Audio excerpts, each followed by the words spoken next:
Hi, I'm Mr. Rowley. In this video, I'm going to explain what we mean by the literary technique known as theme.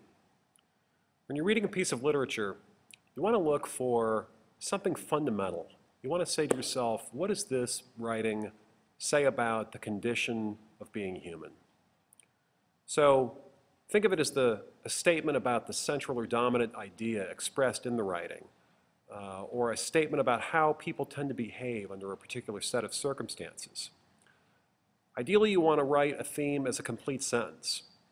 Sometimes you'll see people refer to words or phrases as themes. For example, light or death. And those are themes to a degree. But in your writing, you want to really be as precise as possible. And you'll find that you have the most nuanced, best essay if you really state the theme as a complete sentence.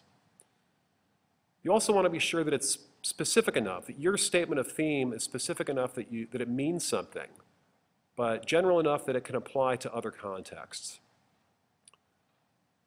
And in order to do that, if you think about it, if it's going to apply to other contexts, you don't want to refer to specific events or characters in the story. Otherwise, your statement's only going to apply to that story. Ask yourself, what does this story say to me about being human? What truths do I see here that I've seen in other works of literature and in my own life? You'll probably have to take a few stabs at it the first time. Most people don't get to theme right away.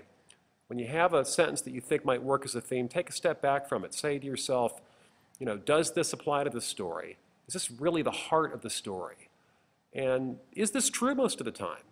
It's possible to focus on one part of the story that actually doesn't really apply elsewhere. A few examples of themes that are in the book by Ernest Hemingway called The Old Man and the Sea. And if you know that story, it's about a guy who goes out in a boat and kills a big fish, and at some point realizes that he's not going to get back to the shore with this fish intact, but he persists anyway. And there's a certain dignity in that. So if you were writing a theme about that story, you could say something like, the celebration of man's dignity and endurance can be a kind of victory despite defeat. He hangs in there even though he knows that he's not going to have anything to show for it, but he fights the good fight anyway. Now you can see from this list here that rarely is there one right answer when you're writing theme.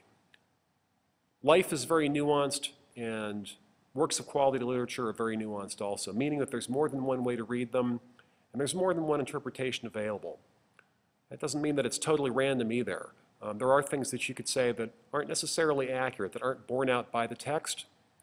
But theme is probably the most sophisticated part of the text. It's what you want to get to ultimately when you're writing your literary analysis essay. Theme.